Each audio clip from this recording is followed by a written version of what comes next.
welcome to mini episode 292 of Real Life Ghost Stories. And I have 3 spooky stories for you today, and the last story comes from the 10th of April 2023, and story number 1 comes from Anonymous. I lived in my childhood home for the majority of my life, around 25 years. And over this time, everyone who lived in the house experienced some sort of paranormal activity in some way, shape or form. When my parents bought the bungalow, it was an abandoned wreck that was surrounded by trees. It wasn't in a secluded area as such, as we had neighbours, but it wasn't somewhere where you felt overlooked by anyone due to the high conifers that towered over the bungalow. The house needed gutting, as the previous owner passed away and the family didn't keep up the property. My mum and dad used to tell me that there wasn't much left to the house, but what they could make out, it was decorated in a Spanish theme, bearing in mind that we live in Wales. The house name was originally Tormento, which translated from Spanish to English means torment.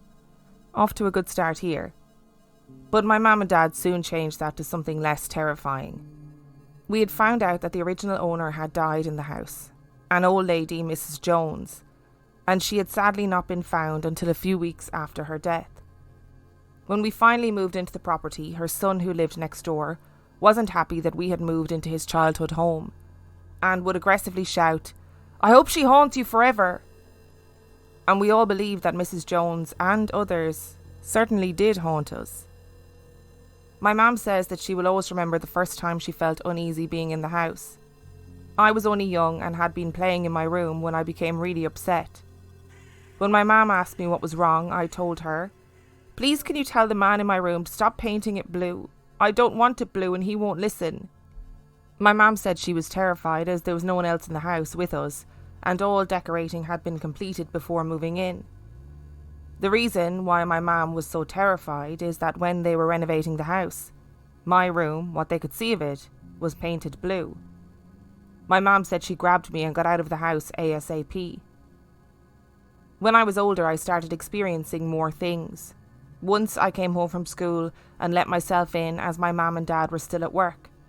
I let the dog out and then walked to my room to get changed, and the dog followed me as usual. As we both walked back up the corridor, I heard my mum shout my name. Not in a panicked or threatening way, in a calm way to let me know that she was home. The dog ran to the back door as he heard it too, but there was no one there, and the door was still locked. My heart sank. We had both heard it as clear as day. I put my big girl pants on, grabbed the dog, and we began walking around the house, checking one room at a time, and I would just keep shouting every few minutes, "Hello? If there's anyone here, I have a knife." I didn't, I just felt like that was something that would scare them. To be fair, the dog kept looking at me, daft, like, "What are you doing?" And all was fine until we had gotten to the end room of the corridor, the furthest bedroom in the house. The door was closed, but I suddenly felt cold, and I had a sense of dread. As I reached for the door handle to open it, the dog went rigid and began to growl. His hairs on his back stood up, like they do when they're scared or being protective. He refused to go any further, and if he wasn't going in there, then neither was I. I let go of the dog and we both bolted out of the house and sat outside until my mum came home. Things would go missing frequently and turn up in random spots in the house. Mainly the back bedroom, furthest room in the house. Once my mum had lost her wedding ring. She only told me this once she had found it, as to not panic anyone. When cooking, she would take her rings off and place them in a shot glass in one of the high kitchen cupboards. This one time my mum went back to put her rings on and all the others were there apart from her wedding ring. She said she looked for her ring for weeks with no luck. She couldn't find it anywhere. Until a few weeks later, when putting a coat away in the back bedroom, she opened the wardrobe and her ring flew out from the top of the wardrobe. Like I mentioned earlier in the story, this room was the furthest bedroom in the house and was opposite end to the kitchen where she had left it. We never used that room other than for storage or occasionally a guest room. You'd always feel cold and unwelcome. Smaller things would happen daily. We'd see shadows walk past door frames. The kettle would turn on, things would fly from tables. You'd have a feeling of being unwelcome at random times and need to leave immediately. In the end, we used to joke about how, no mind, it was just Mrs. Jones. But when you were there by yourself, it was no joke. Anonymous, that sounds like a pretty terrifying house to live in. I always hate the thought of people who pass away and don't get found for a couple of weeks. And it really does happen all of the time. I also think it's really chaotic of her son, Mrs. Jones's son, to be like, I hope she haunts you forever, to the new people moving into his mum's house. Like, babe, get a grip. And also I'm going to fundamentally blame him for the fact that Mrs. Jones did haunt you guys while you were living there. Among others, it would seem.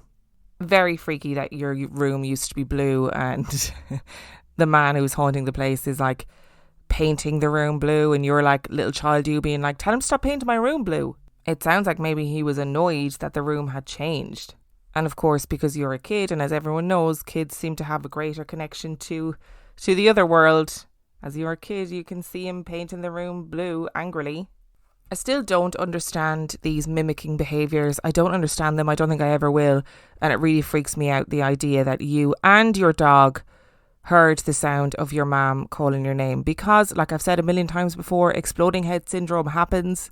But only you experience exploding head syndrome. Nobody else in the vicinity will. But clearly something shouted out your name because the dog reacted to it too. And dogs are such a double-edged sword. Like, great companions, great pets, absolutely beautiful, love a dog. But they're also like a paranormal beacon.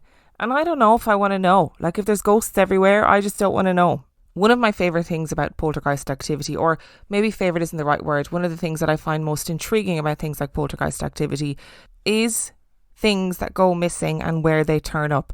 So routine with things like rings is just something that people establish. You know, like your mum, obviously, when she was doing the washing up, when she was preparing food, whatever she was doing, she's putting those rings into a shot glass on the top shelf, done and dusted.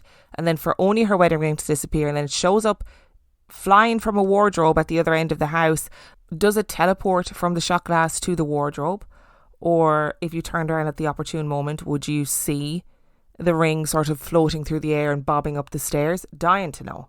It does sound like, though, Anonymous, that your family sort of learned to cope with it in the only way that you could, which is to joke about it and be like, oh, that'll be Mrs. Jones doing her usual scary shit. And story number 2 comes from Beibhinn.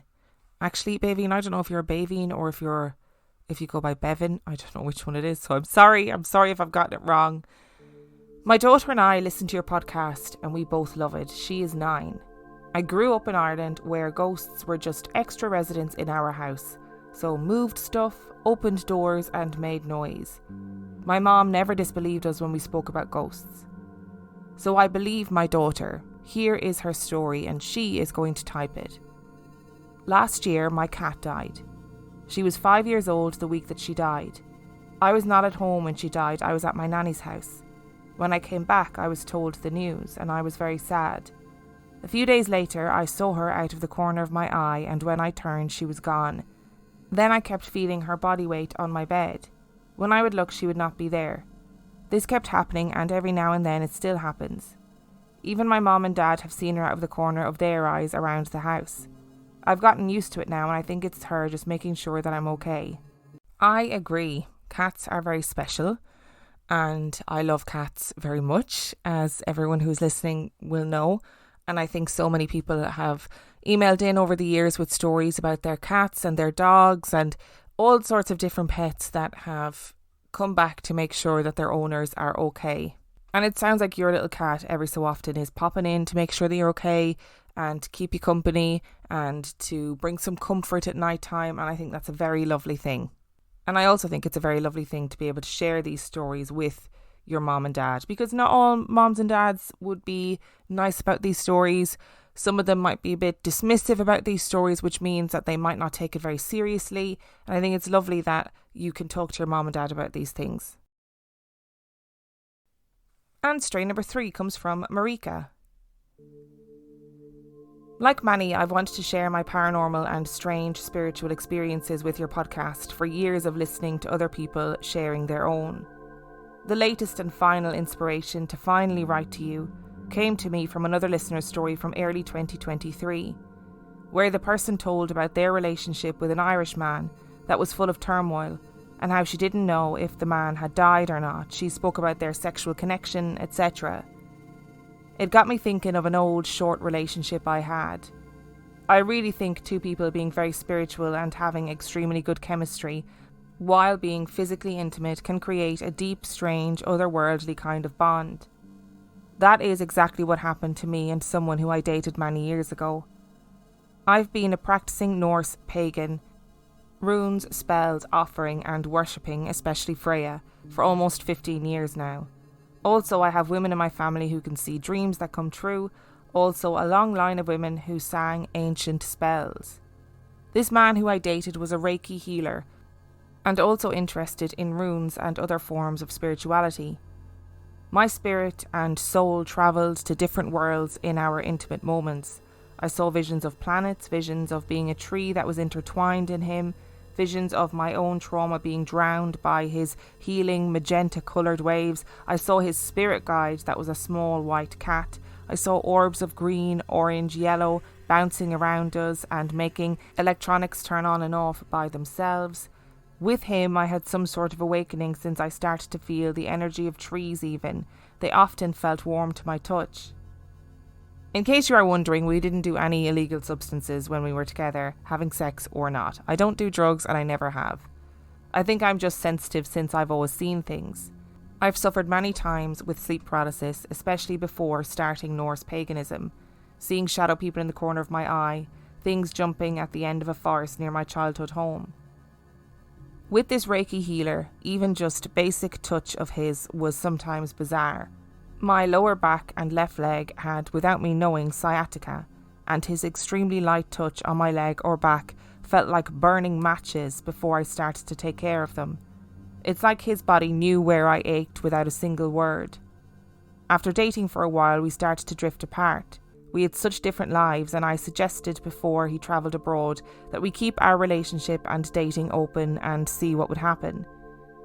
He ended up doing something with his old crush on that travel, so I decided to try my luck with another man who was a great, sweet guy. The only thing was that this guy was a mutual friend of both me and the Reiki healer. He got really angry at me through texts when I told him that I've been with the mutual friend.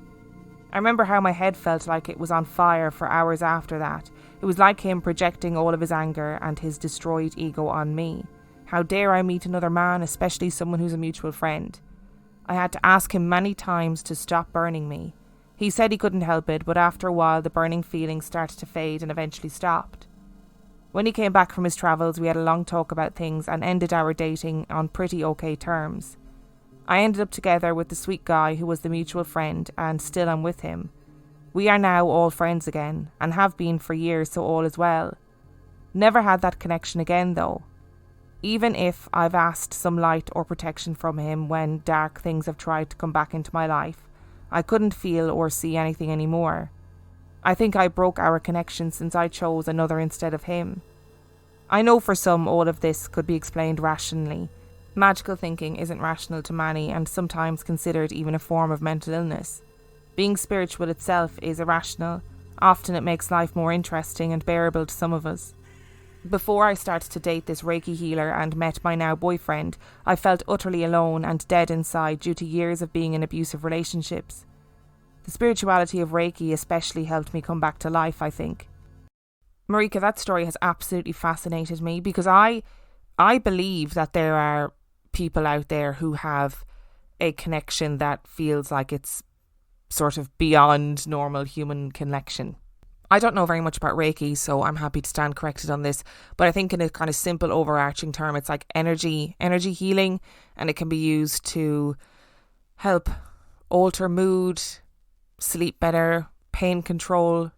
I think that's what Reiki is. Basically, it's about energy healing, and it sounds like the connection that you guys had was pretty incredible, and obviously it didn't end well, but it's okay now because you're all back to being friends again. And I often think that having that connection with somebody doesn't necessarily mean that you're meant to be together. It means that for a period of time you have that really incredible connection. I also wonder if it's a touch of that similar thing that happens when people know that somebody else has died instinctively, or when people know that somebody else is in pain or something bad has happened to them. Like, is it a similar sort of just almost soulmate-like connection, for want of a better word? And I also think those kind of crazy, really connected relationships that can sometimes be really turbulent and full of turmoil, I think you learn a lot from them. I think sometimes they come into your life so that you can learn about yourself or learn what you need or learn a pathway that you need to take. I think they're very important. Thank you so much for listening to today's episode. Thank you to Anonymous, to Beibhinn, to Marika for sending in your stories. Remember, the last story comes from April the 10th, 2023. And if you would like to send in your story, you can do so by emailing it to reallifeghoststoriespodcast@gmail.com. You can also check out the website reallifeghoststoriespodcast.com. And if you are desperate for some extra content, you can subscribe to the Patreon. That is patreon.com/reallifeghoststories, where for $5 a month or $2 a month, you get access to heaps of extra content, as well as every single main and mini episode completely ad-free. And on that note, I shall see you next time.